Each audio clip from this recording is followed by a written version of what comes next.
In 1916, the Remington plant in Ilion, New York, was producing 3,000 rifles every single day. By the time World War I ended, 70% of every rifle carried by American forces had been manufactured in this one factory.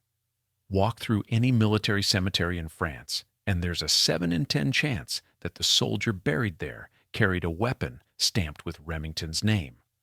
By March 4, 2024, those same factory floors sat empty. The workers were gone, the machines were silent, and after 208 years at the exact same location, the longest continuously operating gun manufacturing plant in America closed its doors forever. This is the story of how one Scottish immigrant's rifle barrel became an empire that armed millions in 2 world wars, how engineers who built mission control for the moon landing couldn't save themselves from Wall Street, and how a company that survived the Russian Revolution, the Great Depression, and 2 global conflicts was destroyed by private equity spreadsheets in less than 15 years. This isn't just about an old gun factory gathering rust in upstate New York. This is about what happens when financial engineering replaces actual engineering, when debt becomes more important than products, and when 200 years of American industrial history can be erased by a bankruptcy auction.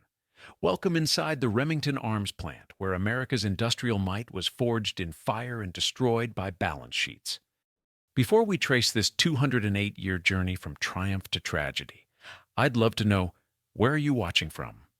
Drop your location in the comments below, and if you're fascinated by the rise and fall of American industry, subscribe so you don't miss our next deep dive into the empires we built and lost. Now, let's start where it all began, with a 23-year-old blacksmith in a shooting match, late 1816. A confident young man from the Mohawk River Valley stood at a local shooting match with a rifle he'd built himself. His name was Eliphalet Remington II, 23 years old, son of a blacksmith, and he believed he could build a better gun than he could buy. He finished second in the competition, but the rifle he'd forged from scrap iron in his father's workshop impressed every other competitor who saw it. Before Eliphalet left the field that day, he'd received so many orders from shooters who wanted barrels just like his that he'd officially entered the gunsmithing business without planning to. That's not luck. That's craftsmanship. Eliphalet Remington II was born October 28, 1793 in Suffield, Connecticut. His family moved to the Mohawk Valley around 1800 when he was 7 years old. They were Scottish immigrants who brought with them that particular brand of pragmatism that defines working-class Scotland. No waste, no shortcuts. You work hard, you save your money. And when you believe you can do something better than the next man, you prove it. Eliphalet's father operated an iron forge where he fabricated and repaired tools, equipment, and hardware. Young Eliphalet, nicknamed Light, worked alongside him and learned metalworking the way most kids learn to read. The kid had talent. Here's a story that tells you everything about his abilities. When the family wanted to give silver tableware to his sister Mary, Eliphalet visited a local silversmith, spent one day watching the craftsman work, then went back to the family forge and made the entire set himself. That level of skill and confidence doesn't come from nowhere. It comes from thousands of hours at the anvil, mastering what metal does when you heat it, hammer it, and shape it exactly right. So when he decided he wanted a rifle for that shooting match but couldn't afford the imported guns available, he did what came naturally. He forged a barrel from scrap iron, took the unfinished piece 15 miles to a gunsmith in Utica, New York for boring and rifling, then assembled the complete weapon with purchased lock, stock, and furniture. The rifle shot beautifully. Second place in a local competition might not sound impressive, but the orders that followed changed everything. By the 1820s, Eliphalet and his father were manufacturing rifle barrels full-time. These outpaced their production of farm equipment so dramatically that they had to expand. Eliphalet married Abigail Paddock in the early years, and together they had 5 children: Philo, Eliphalet III, Samuel, Mary Ann, and Naria. 3 of those boys would eventually join the business and transform it into something their father never imagined. But in 1828, Eliphalet II was still running a small operation, producing about 8,000 barrels a year, each one stamped with that distinctive Remington mark near the breech. Recognized for quality, and reasonable price. 1828, Eliphalet Remington looked at 100 acres of land on the banks of the newly completed Erie Canal near a small settlement called Morgan's Landing. The location was perfect. Swift streams from the Mohawk River could power machinery. The canal provided cheap transportation to markets across New York and beyond. He purchased the property and began moving the operation. Tragedy struck immediately. Eliphalet's father was killed in an accident while transporting equipment to the new site. The man who'd taught him everything, who'd worked beside him for 12 years building the business, died before seeing the factory that would define American firearms manufacturing for the next 2 centuries. Eliphalet II took over completely. The town of Morgan's Landing would later be incorporated as Ilion, New York. And that location, those 100 acres purchased in 1828, would remain the site of Remington manufacturing until March 4th, 2024. Same ground, 196 years. Remember that when we get to the ending. 1839. Eliphalet's oldest son, Philo, joined the business. The company became E. Remington and Son. Philo had inherited his father's mechanical genius and organizational skills. 6 years later, in 1845, Samuel joined, and the name changed again to E. Remington and Sons. Samuel was a natural salesman who would later open a sales office in Paris to secure European contracts. Eventually, Eliphalet III joined as well, bringing financial expertise the company desperately needed. Each son brought a different strength. Together, they turned a barrel manufacturer into an innovator. The Remingtons pioneered multiple improvements that changed firearms manufacturing. They introduced cast steel barrels, which were cheaper to produce, easier to machine, and superior in accuracy compared to traditional iron barrels. 1845. Remington crafted the first gun barrel in America fashioned from solid steel. The innovation required developing a drill that could puncture a small hole 4 feet long through a round bar of steel, allowing production of an unwelded rifle barrel of solid steel. In the late 1840s, they began fabricating interchangeable parts, a manufacturing revolution that would define the industry. But they were still primarily making barrels and selling them to gunsmiths.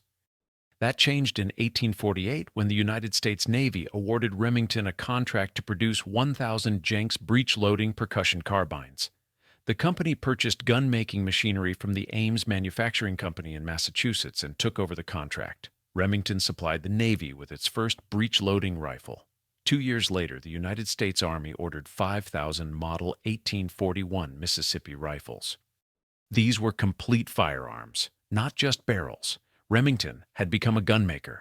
Through the 1850s, production expanded. Handgun manufacturing began in 1857 with the introduction of the Remington Beals pocket revolver. The Erie Canal kept transportation costs low, and the water-powered machinery kept production efficient. By 1860, the Remington factory in Ilion dominated the local trade and had established itself as a reliable supplier to the United States military. August 12, 1861. Eliphalet Remington II died from inflammation of the bowels at age 67. The American Civil War had begun just 4 months earlier.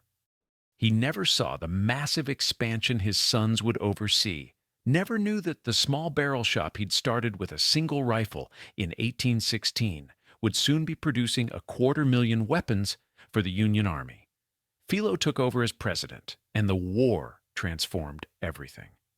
The outbreak of the Civil War in 1861 rapidly increased demand for arms beyond anything the government arsenals could produce. The United States Army Arsenal in Springfield, Massachusetts was strained to the point of collapse trying to meet the requirements. The government turned to private manufacturers, and Remington answered.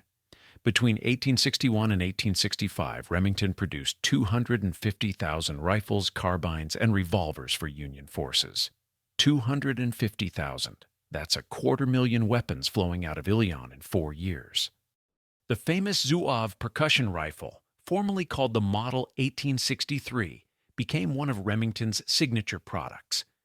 12,501 were manufactured between 1862 and 1865. These were high-grade short rifles with gleaming brass furniture, generous butt boxes, and abbreviated nipple bolsters. Beautiful. accurate, deadly. Remington also produced thousands of Beale's revolvers in both .36 Navy and .44 Army calibers. The company rivaled Colt as the largest private arms producer for the Union war effort. Physical expansion of the Ilion plant during the war years was dramatic. New buildings, new machinery, expanded workforce. When peace returned in 1865, most manufacturers would have struggled with the sudden drop in government orders. Remington pivoted. They returned to manufacturing hunting rifles, but they also developed something that would dominate international markets for decades: the Remington rolling block rifle. This single-shot, large-caliber black powder cartridge rifle was exported in the millions all over the world between 1867 and 1900. France, Egypt, Denmark, Norway, Sweden, Belgium, Argentina, Mexico, the Papal States. More than 40 foreign militaries adopted the rolling block as their standard service rifle.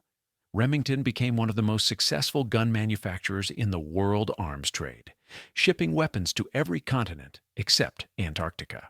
Samuel Remington's sales office in Paris proved crucial. European governments were modernizing their militaries after seeing the destructive power of the American Civil War, and they needed reliable suppliers who could deliver quality weapons in enormous quantities. Remington could. The factory in Ilion ran constantly, producing hundreds of thousands of rifles for foreign contracts while still supplying the American civilian market with hunting arms. But the sons made the same mistake their father had avoided. They diversified into products that had nothing to do with firearms: sewing machines from 1870 to 1894, typewriters starting in 1873, becoming one of the first companies to manufacture commercial typewriters in America. These products were exhibited at the Centennial Exposition in Philadelphia in 1876, bringing prestige but spreading the company's focus thin. Agricultural implements, other products. By the 1880s, the financial situation was deteriorating. Samuel died in 1882. Philo purchased his share, but the damage was done. Untimely setbacks compounded the problems. The Chicago fire of 1874 destroyed Remington's sewing machine company. By 1886, E. Remington and Sons had experienced serious downturns and went into receivership. The family that had built the company over 70 years was about to lose it. March 7, 1888. E. Remington and Sons left the Remington family forever. Ownership was sold to Marcellus Hartley and Partners, which consisted of Hartley and Graham of New York, a major sporting goods chain that also owned the Union Metallic Cartridge Company in Bridgeport, Connecticut, and Winchester Repeating Arms Company. The apparent goal was to corner the firearms market. Monopoly was the order of the day. The company was formally renamed Remington Arms Company. Hartley served as president. The Remington name would continue, but the Remington family was gone. August 1914, war erupted in Europe. The United States remained neutral, but President Woodrow Wilson allowed American firms to sell arms and ammunition to the Allied powers. Britain, France, and Russia were desperate to supplement their own manufacturing capabilities, and they turned to American companies that could produce weapons in massive quantities. Remington, under the leadership of Marcellus Hartley's grandson, Marcellus Hartley Dodge, was positioned perfectly. Early contracts came fast. Russia ordered 1,500,000 copies of the Tsarist model, 1891 Mosin-Nagant service rifle, 1.5 million rifles. The scale was staggering. Remington built a massive new facility in Bridgeport, Connecticut, to handle the Russian contract. The plant boasted 1 million square feet under roof on 4 floors. At the time, it was said to be the largest factory in the world. Remington also partnered with Baldwin Locomotive Works to establish a 600-acre factory in Eddystone, Pennsylvania. Britain, initially lacking enough Mark III Lee Enfields, arranged for Remington and Winchester to manufacture pattern 14 rifles, chambered in .303 British. These were different from the Lee Enfield, featuring a Mauser-style action and internal 5-round box magazine. Hundreds of thousands were produced, though by the time deliveries arrived, Britain had increased their own production enough that the pattern 14s ended up largely in reserve status. Peak production numbers tell the story. By late 1917, Remington's Bridgeport Rifle Works was producing between 4,000 and 4,200 Russian rifles per day. That's over 100,000 rifles per month from a single facility. Concurrently, the plant was also manufacturing 10,000 Russian and British bayonets daily. The factories ran around the clock, 7 days a week. Workers operated in shifts that never stopped.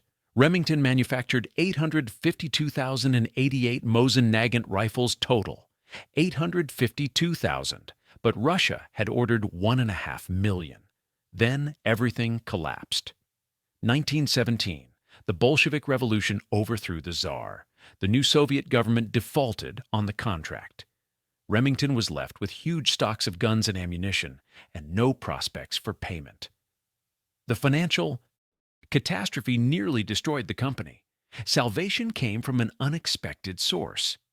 The United States government purchased most of the remaining completed rifles, approximately 78,950 weapons. This prevented immediate bankruptcy, but the loss was enormous. Remington had invested millions in facilities, equipment, and materials for contracts that would never be fully paid. April 6, 1917. The United States declared war on Germany and officially entered World War I. Suddenly, Remington's production capacity became a national asset. The American military needed rifles desperately, but Springfield Armory couldn't produce the new semi-automatic M1 Garand in sufficient numbers. The solution was to modify the British Pattern 14 rifles Remington was already manufacturing. Engineers adapted the design to fire the American .30 caliber .06 Springfield cartridge instead of the British .303. The modified rifle was designated the United States Rifle Model 1917. Production exploded. The Ilion plant expanded in 1915. And with this expansion became basically the same plant that would operate until 2024. By December 1917, Ilion was producing 3,000 M1917 rifles each day. 3,000. The Eddystone facility delivered 1,300,000 to 32,477 M1917 rifles before production ceased in March 1919. By the end of the war, Remington had manufactured nearly 70% of all rifles used by the American Expeditionary Force in Europe. 70%. Over 50% of the small arms ammunition used by the United States and its allies came from Remington facilities. When American troops landed in France, stormed German trenches, fought through the Argonne forest, they were carrying Remington rifles. Firing Remington ammunition. The company had become the arsenal of democracy before that phrase was even coined. November 11, 1918. The armistice was signed at 11 in the morning. The war was over. The contract stopped immediately, and Remington had factories designed for wartime production with no wartime left to produce for. 1919. Remington introduced its first cash register, a patented device designed to utilize excess manufacturing capacity created during the war. Sales were swift during most of the 1920s. The company also entered the cutlery business, manufacturing pocket and hunting knives. By 1926, Remington was selling about 2.5 million knives per year, the greatest production from any knife company in the world. Farm equipment, household utensils, various products, anything to keep the workers employed and the factories running. The problem with post-war diversification is that it rarely replaces war-level revenue. Cash registers sold well until the Great Depression hit. Remington sold that operation to National Cash Register Company in 1931 in an effort to prop up lagging gun sales. It didn't work. By the early 1930s, Remington employed only 300 workers at its core Ilion plant. 300. Down from the thousands who'd worked there during the war. The company was dying. May 24, 1933, A.I. DuPont de Nemours and Company purchased a 60% stake in Remington. DuPont, the chemical giant that had made its name with improvements to gunpowder, saw strategic value in owning a firearms manufacturer. Under DuPont's direction, Remington tore down several unneeded buildings left over from wartime expansion and refurbished aging facilities. The injection of capital and expertise stabilized the company. In August 1933, Remington acquired the Chamberlain Trap and Target Company. The following year, 1934, they purchased Peters Cartridge Company, which made ammunition at a factory in Kings Mill, Ohio. DuPont's ownership brought chemical and manufacturing knowledge that transformed Remington's operations. By the late 1930s, Remington was well positioned for another war that everyone could see coming. Europe was rearming, Germany under Hitler was aggressive, Japan was expanding in Asia, and the United States military was worried about ammunition capacity. 1940.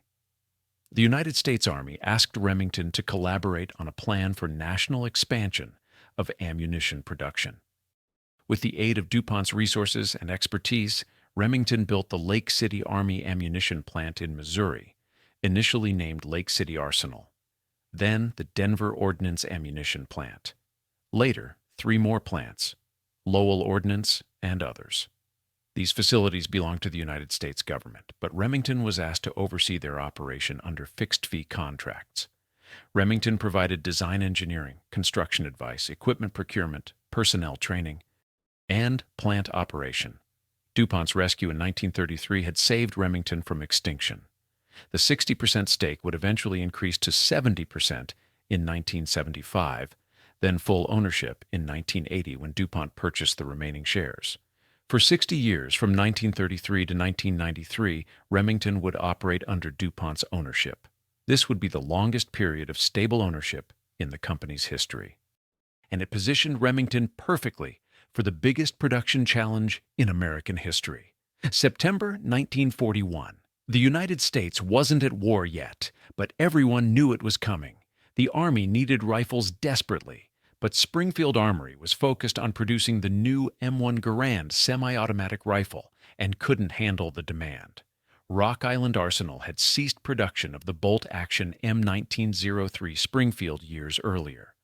The solution was to bring the M1903 back into production using the old tooling from Rock Island that had been sitting in storage since 1919. Remington received the contract. Early Remington-made M1903s were essentially identical to Rock Island rifles from World War I. Same quality materials, same craftsmanship, same finish.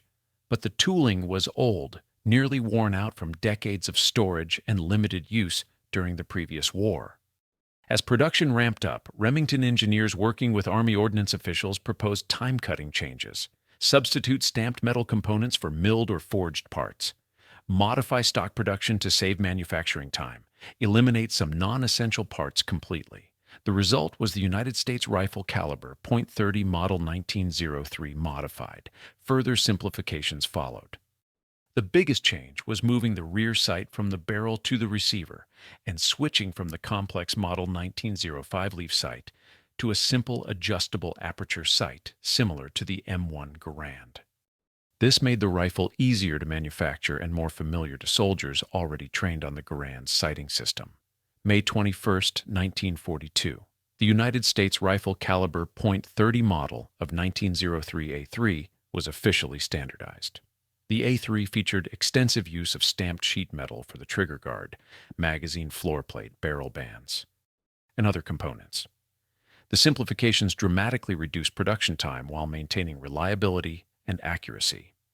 In late 1942, Smith Corona Typewriter Company began production of the M1903A3 at its plant in Syracuse, New York, supplementing Remington's output. The numbers tell the story. By the end of World War II, Remington had produced 348,085 standard M1903 and modified M1903 rifles, plus over 700,000 M1903A3 variants. That's over 1 million rifles total from Remington alone. Smith Corona added another 300,000. These rifles served from Algeria to Burma, from Peleliu to Salerno.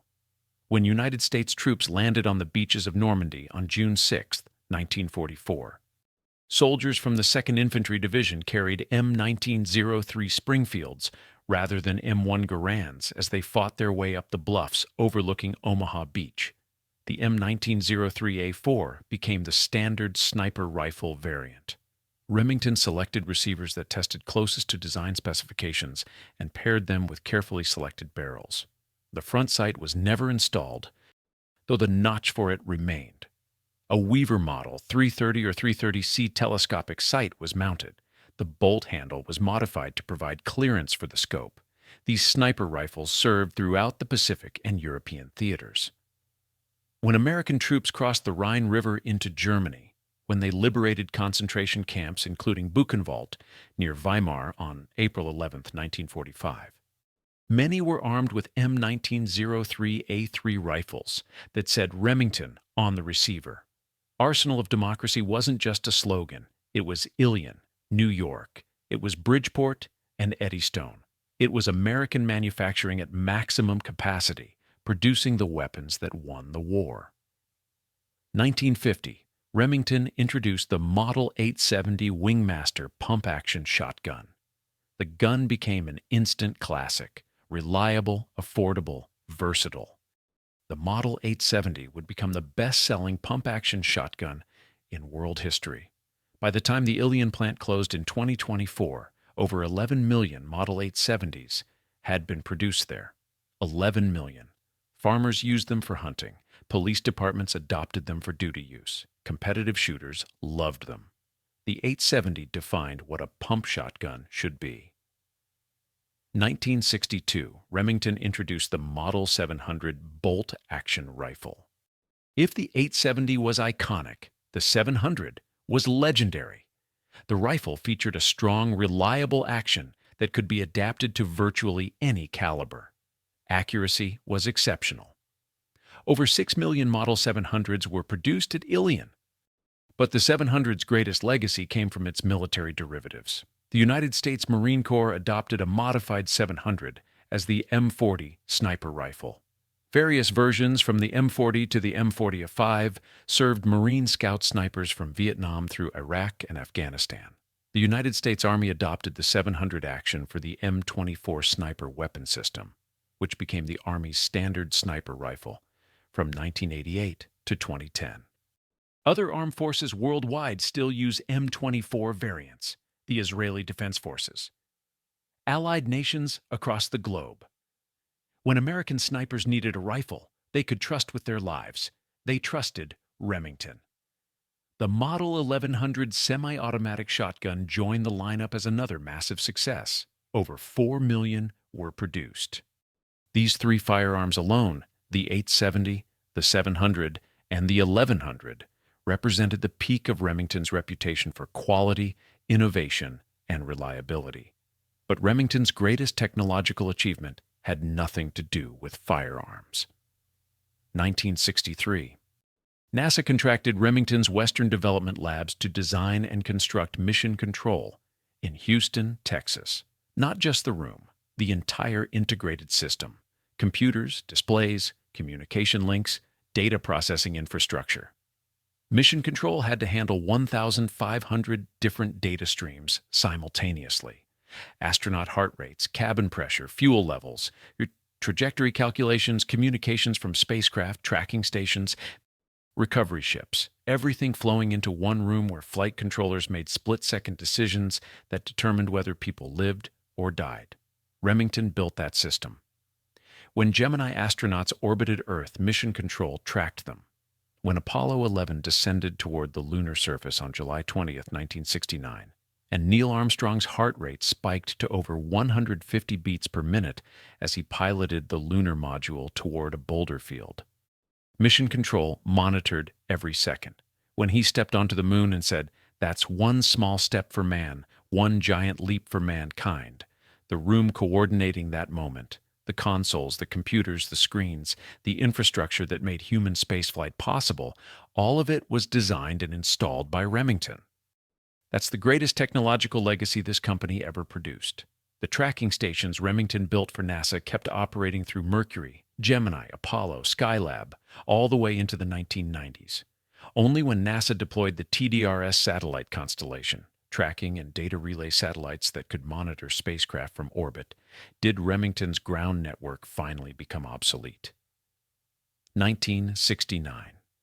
Remington opened a massive ammunition manufacturing plant in Lanoke, Arkansas. The facility stood on 1,200 acres with 750,000 square feet of buildings. Production of centerfire ammunition in Remington UMC and Peters brand names began immediately. The company's shot shell and rimfire ammunition production operations moved to Lonoke through the mid-1970s and early 1980s. Peak employment at Ilion reached over 1,300 workers. The plant covered nearly 1 million square feet. Main Street in Ilion cut right through the Remington industrial complex. The company was the village. The village was the company. Generations of families worked there, fathers, sons, grandsons. 40 years at Remington wasn't unusual. It was expected. By 1992, annual sales reached about $400 million. Under DuPont's ownership, Remington was stable, profitable, and producing some of the finest firearms and technological systems in the world. For 60 years, DuPont provided the kind of long-term ownership that allowed quality and innovation to thrive. December 1st, 1993, DuPont sold Remington to Clayton Dubilier Rice for $300 million. The longest period of stable ownership in company history was over. The next 15 years would prove that no amount of history can survive Wall Street mathematics. Clayton Dubilier Rice operated Remington from 1993 to 2007. The firm wasn't terrible. They opened new facilities, including a research and development center in Elizabethtown, Kentucky in 1995 and a firearms plant in Mayfield, Kentucky in 1997. Corporate headquarters moved from Wilmington, Delaware to Madison, North Carolina. The company remained functional, even profitable. But in 2007, something changed. Cerberus Capital Management acquired Remington for $370 million, including $252 million in assumed debt. Cerberus, named after the three-headed dog that guards the gates of hell in Greek mythology. The CEO was Stephen Feinberg, and his strategy was aggressive consolidation. Cerberus formed a holding company called Freedom Group and began acquiring firearms manufacturers like they were collecting baseball cards. Bushmaster, DPMS. Marlin in December 2007. Advanced Armament Corporation, Barnes Bullets, others. The goal was to create a firearms conglomerate that dominated the industry. In 2015, Freedom Group was renamed Remington Outdoor Company. On the surface, it looked like empire building. In reality, it was extraction. Here's how private equity works. You buy a company using borrowed money. You load the company itself with that debt. Then you use the company's cash flow to pay interest to the lenders, while diverting whatever profits remain to yourself and your investors. The company doesn't benefit. The investors do. As long as revenue stays high enough to service the debt, everyone's happy. When revenue drops, the whole structure collapses. Cerberus loaded Remington with over $950 million in debt. $950 million. The company had to generate enough profit every year just to pay interest on loans it never wanted and didn't benefit from. Quality started suffering. Cost-cutting became necessary. The Model 700, Remington's legendary rifle, developed trigger defect issues. The X-Mark Pro trigger, which had replaced the reliable older design, was prone to malfunction. In some cases, rifles discharged without the trigger being pulled. Deaths occurred, lawsuits followed. Between 2003 and 2005, before Cerberus even purchased the company, Remington hadn't reported a profit. That should have been a warning sign. Instead, Cerberus bought them anyway, loaded them with debt, and expected the magic of consolidation to generate enough revenue to cover the interest payments. For a while, it worked. Gun sales in America are driven partly by fear of crime, fear of government restrictions, fear of losing access to firearms. When Barack Obama was elected president in 2008, gun sales surged. The fear that Democrats would pass gun control legislation drove panic buying. Cerberus and Remington profited enormously. Then Donald Trump was elected in 2016. A gun-friendly president meant no threat of restrictions, no panic buying. Sales collapsed. In the first 9 months of 2017, Remington sales fell $177 million compared to the previous year. The Trump slump was killing them. In the same period in 2016, the company could pay $45 million in interest to creditors and still walk away with a $19 million profit. In 2017, Feinberg and the remaining investors faced a $60 million loss. August 2017. CBS News program 60 Minutes aired an exposé on the Model 700 trigger defects. The investigation linked the failures to several deaths and hundreds of injuries. Remington's reputation, built over 2 centuries, took massive damage. The company that had armed American forces in 2 world wars, that had built mission control for the moon landing, was now known for defective triggers and deadly malfunctions. December 14, 2012. A 20-year-old named Adam Lanza walked into Sandy Hook Elementary School in Newtown, Connecticut. He was carrying a Bushmaster AR-15, a Remington Outdoor Company brand. What happened next would haunt Remington forever. 20 children between 6 and 7 years old died that morning. 6 educators. The weapon used was a Bushmaster AR-15 semi-automatic rifle manufactured by a company Cerberus had acquired and rolled into Remington Outdoor Company. The massacre shocked the nation. Cerberus immediately announced plans to sell Remington to avoid political entanglements. But the Hellhounds Fund, as some called it, could not find a buyer. Nobody wanted to touch a company associated with the worst school shooting in American history. 2013. In response to Sandy Hook, New York State passed the SAFE Act, one of the strictest gun control laws in the nation. The legislation restricted ownership of certain firearms and magazines. Remington, which had operated in New York since 1828, threatened to leave the state. February 17, 2014, Remington announced plans to build a new state-of-the-art plant in Huntsville, Alabama. The company said it decided to move 2 production lines from Ilion as a result of the fallout from the SAFE Act. Alabama, with much looser gun control laws than New York, was described as friendlier to the firearms industry. About 100 Remington jobs shifted from New York to Alabama. 2015.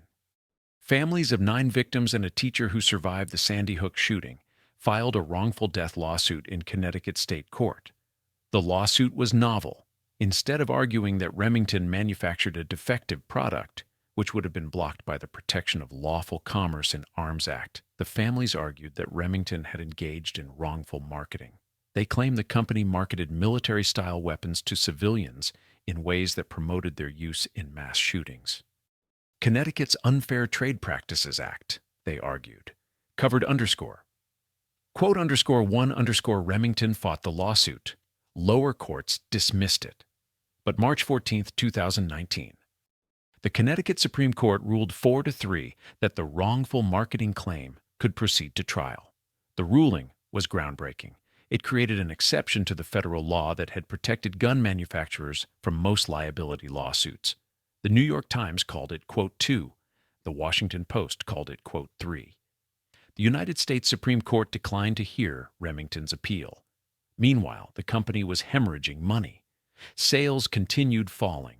The debt remained massive. Operational costs kept rising. Quality concerns persisted. August 2017, after the 60 Minutes exposé, bankruptcy planning began in earnest. The company that had survived the Russian Revolution, defaulting on contracts, the Great Depression, and 2 world wars couldn't survive private equity mathematics. 2017 sales totaled just over $600 million, down more than 30% from 2016. Remington Outdoor Company, which owned Remington, Marlin, Bushmaster, and numerous other brands, reported negative operating cash flow. The debt load was unsustainable. Cerberus tried to restructure. Creditors grew impatient. By late 2017, Remington was planning bankruptcy. 201 years after Eliphalet Remington II forged that first barrel, the company was about to file for protection from its creditors. Twice. March 25, 2018. Remington Outdoor Company and 12 affiliated debtors filed voluntary petitions for relief under Chapter 11 of the United States Bankruptcy Code in the United States Bankruptcy Court for the District of Delaware. The filing was a prepackaged bankruptcy. Remington had already negotiated the terms with creditors before filing. The plan eliminated approximately $600 to $20 million of debt and transferred ownership from Cerberus to lenders including Franklin Resources Incorporated and J.P. Morgan Asset Management. 97% of creditors supported the restructuring. May 17, 2018. Remington emerged from bankruptcy. Less than 2 months. The quick exit was remarkable. All shares of common stock issued before bankruptcy were canceled. New shares were issued to convert over $775 million of company debt into equity. Cerberus was out. The creditors were in. But the fundamental problems remained. The debt was reduced but not eliminated. Sales were still declining. The Sandy Hook lawsuit continued through the bankruptcy. For the next 2 years, Remington struggled. Product quality issues persisted. The reputational damage from Sandy Hook and the trigger defects couldn't be repaired.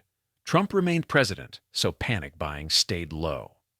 Other gun manufacturers were experiencing similar sales slumps, but Remington's debt load made survival impossible.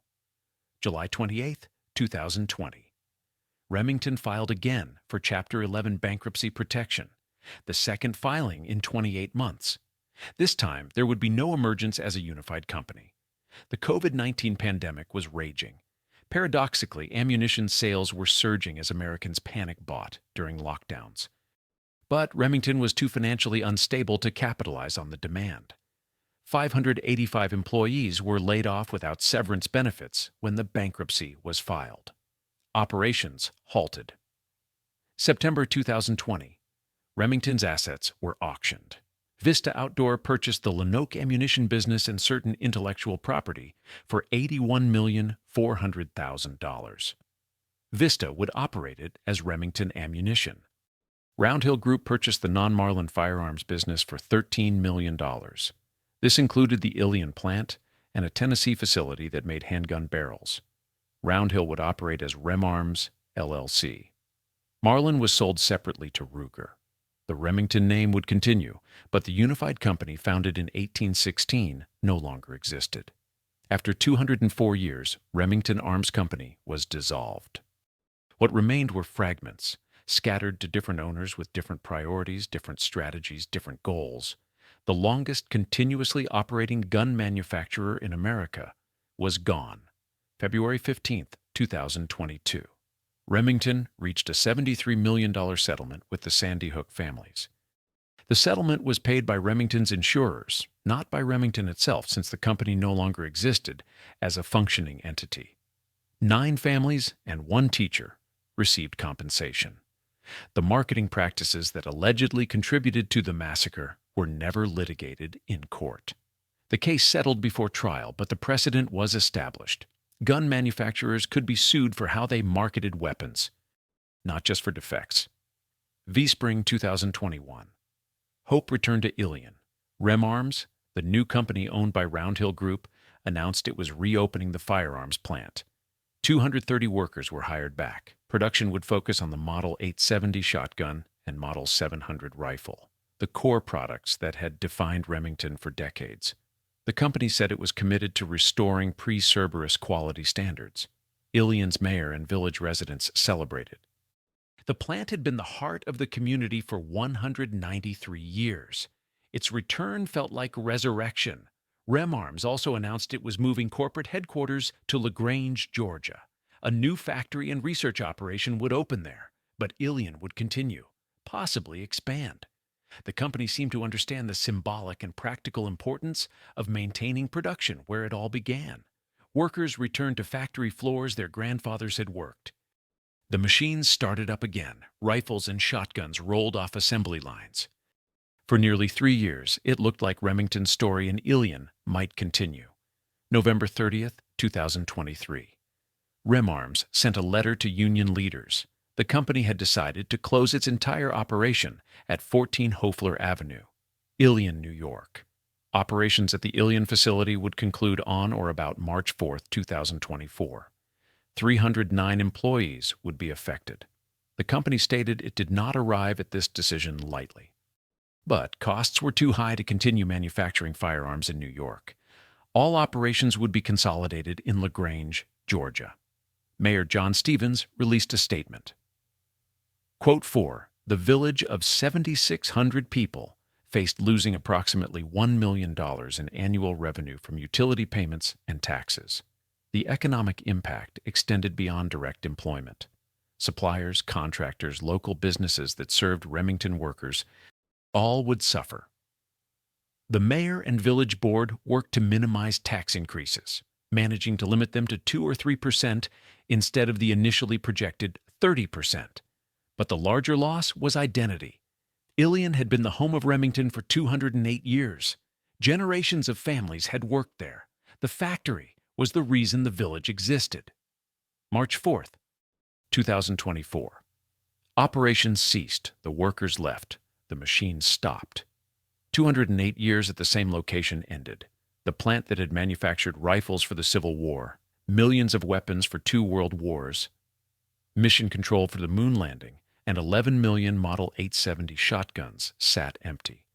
The Remington Museum, which had displayed the company's 2-century history, closed permanently. The custom gun shop, where skilled craftsmen had built bespoke firearms, locked its doors. Later in 2024, workers removed the Remington Arms sign from the northeast corner of the parking lot. The sign that had identified the massive 1 million square foot facility for decades was gone. The property was listed for sale. $10 million for a complex that had once been the largest firearms manufacturing plant in the world. Overgrowth began reclaiming parking lots. Decay set in. Buildings that had operated continuously for nearly 2 centuries showed the rapid deterioration that follows abandonment. The fragmentation of Remington continued. Vista Outdoor initially operated Remington ammunition successfully, investing heavily in the Lenoka, Arkansas plant and increasing production. But November 2024, Vista sold the ammunition division to Czechoslovak Group, a Prague-based holding company, for $2,225 million. Czechoslovak Group, known as CSG, operates primarily in the international military market. The sale made Remington ammunition, along with Federal CCI Speer and Heavy Shot brands, part of the Kinetic Group, a wholly owned subsidiary of a Czech company. The sale sparked controversy.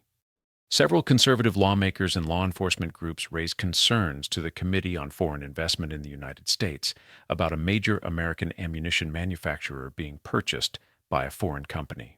Ohio Senator J.D. Vance and others questioned whether foreign ownership of primer and ammunition production was in American national security interests. CSG countered that it had been a significant supplier to NATO, worked with United States defense companies, and already operated ammunition companies in Little Rock, Arkansas, and Missouri. The Committee on Foreign Investment ultimately approved the transaction. CSG pledged to maintain the American workforce of approximately 4,000 employees, keep the United States headquarters in Anoka, Minnesota, continue American production at Lenoka and other facilities, and support domestic and allied military and law enforcement partners. But the fact remains that Remington Ammunition, the descendant of the company Eliphalet Remington founded in 1816, is now owned by a foreign holding company based in Prague. Remarms continues operating in LaGrange, Georgia, producing Model 870 shotguns and Model 700 rifles. The company claims it's restoring quality and rebuilding the brand's reputation. But production is limited. The workforce is small. The scope is nothing like what existed in Ilion at the peak. The iconic American brand is now split between a Czech-owned ammunition company and a small firearms manufacturer in Georgia that barely resembles the empire that once dominated Ilion. The factory that armed millions in 2 world wars, that built mission control for the moon landing, that employed generations of families in the same village for 208 years, sits empty, for sale. $10 million for a complex that was once priceless. Mayor Stevens was right. Even when they are finally 100% no longer involved in the village in any way, shape, or form, Ilion will still be known for Remington. You can't erase history, but you can certainly abandon it. Eliphalet Remington II believed he could build a better gun than he could buy. He was right. He forged that first barrel from scrap iron in his father's forge, finished second in a shooting match, and walked away with enough orders to start a company. His sons expanded it. His grandchildren saw it through wars and depressions.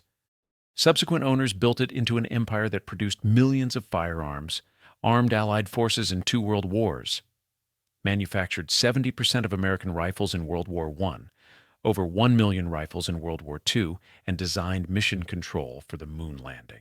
For 200 years, Remington meant quality, innovation, American manufacturing at its finest.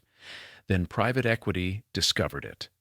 Cerberus Capital Management bought Remington, loaded it with $950 million in debt, extracted profits for investors, and watched quality collapse. Sandy Hook happened. The lawsuit followed.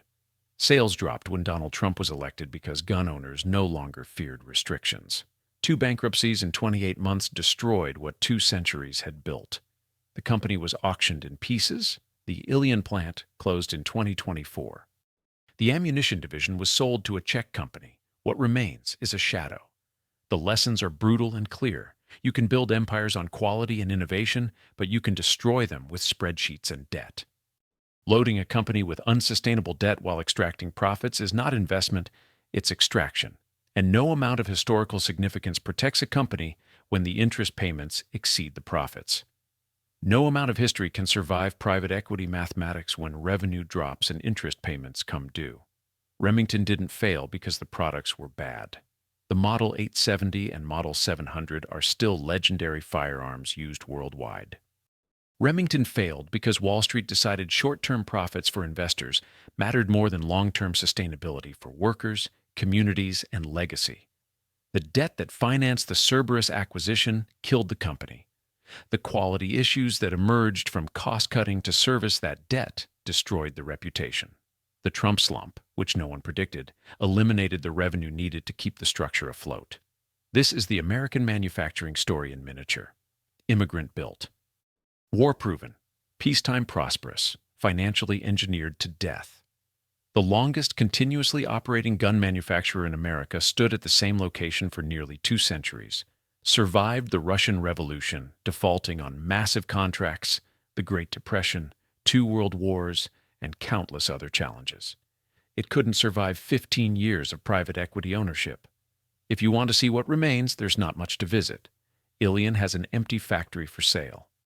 LaGrange, Georgia, has a small operation with no public tours. Lanoke, Arkansas, has a working ammunition plant under foreign ownership with limited public access. The Remington Museum is closed. The custom gun shop is gone. The workers have scattered to other jobs, other industries, other lives. But the legacy persists in every Model 870 still in service, every Model 700 still putting rounds on target, every M40 Marine sniper rifle, every M24 Army sniper system. Mission control in Houston still stands, although NASA has long since moved to newer facilities. The technology Remington developed is embedded in American space exploration history. Neil Armstrong's first step on the moon was monitored by systems Remington engineers designed and installed. That achievement alone justifies 200 years of existence. Eliphalet Remington II died in 1861, believing he'd built something that would last. He was right. It endured through 3 centuries of American history. His descendants proved you can also destroy a better company than anyone else could, if you load it with enough debt, cut enough corners, and prioritize investors over workers. History remembers both. The building and the destruction, the empire and the ruins, the 208 years at one location, and the final closure. Ilion is Remington. Remington is Ilion. Even after the factory sits empty, even after the workers are gone, even after foreign companies own the brands and Georgia produces the guns, that connection remains. You can't erase 2 centuries of history. You can only abandon it and hope someone remembers what was lost.